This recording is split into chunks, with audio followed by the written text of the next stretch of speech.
ఈరోజు ప్రతి విషయంలోనూ కూడా రైతులు ఈ ప్రభుత్వంలో నష్టపోయిన పరిస్థితుల మధ్య చంద్రబాబు నాయుడు గారు ఇప్పటికైనా కళ్ళు తెరవాలి, గుంటూరు మిర్చి యార్డుకు రావాలి, వచ్చి రైతుల కష్టాలు తెలుసుకొని రైతులకు కనీస గిట్టుబాటు ధర వచ్చే విధంగా రైతుల కోసం చంద్రబాబు నాయుడు గారు గట్టిగా నిలబడకపోతే తీవ్రమైన పరిణామాలు ఉంటాయి.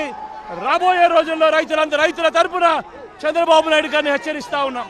ఈరోజు ఇక్కడ కూడా పరిస్థితి ఏమిటి అంటే, ఒక ప్రతిపక్ష నాయకుడు ఇక్కడికి వస్తున్నాడు అనంటే, రైతులతో మాట్లాడే ప్రయత్నం చేస్తున్నాడు అనంటే, కనీసం పోలీసుల భద్రత కూడా చంద్రబాబు నాయుడు గారు ఇవ్వని పరిస్థితి. నేను ఇదే చంద్రబాబు నాయుడు గారికి చెప్తా ఉన్నా, ఎల్లకాలం ఈ ప్రభుత్వం ఉండదు. రేపొద్దున ప్రతిపక్షంలో మీరు కూర్చున్నప్పుడు ఇదే మాదిరిగా పోలీసు భద్రత మేము తీసేస్తే ఎలా ఉంటుందో ఒక్కసారి ఆలోచన చేసుకో చంద్రబాబు.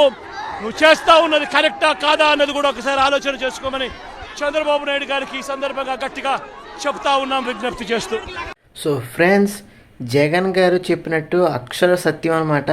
రైతులకి కూడా మన ప్రతి ఒక్కరికి కూడా ఉపయోగపడే విధంగా ఏ ప్రభుత్వం అయినా సరే, అది జగన్ గారి ప్రభుత్వం అయినా సరే, అటు చంద్రబాబు నాయుడు గారి ప్రభుత్వం అయినా సరే, మనం రైతులకు ఉపయోగపడే విధంగా వాళ్ళకి సంశయంగా పథకాలు కానీ సంక్షేమం కానీ అందిస్తే కనుక తప్పకుండా రైతులు అనేవాళ్ళు మనందరికీ కూడా కడుపు నిండా బియ్యం అనేది ప్రతి ఒక్కరికి కూడా అందించగలరు.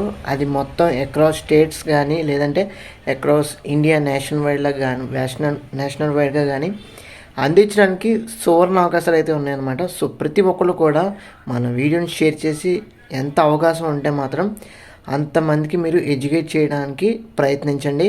రైతులు మనందరం కూడా సపోర్ట్ చేద్దాం. జై కిసాన్ జై జవాన్ అని మనకి ముందుకు వెళ్దాం. సో వీడియో నచ్చినట్లయితే తప్పకుండా మన ఛానల్కి సబ్స్క్రైబ్ చేసుకోండి.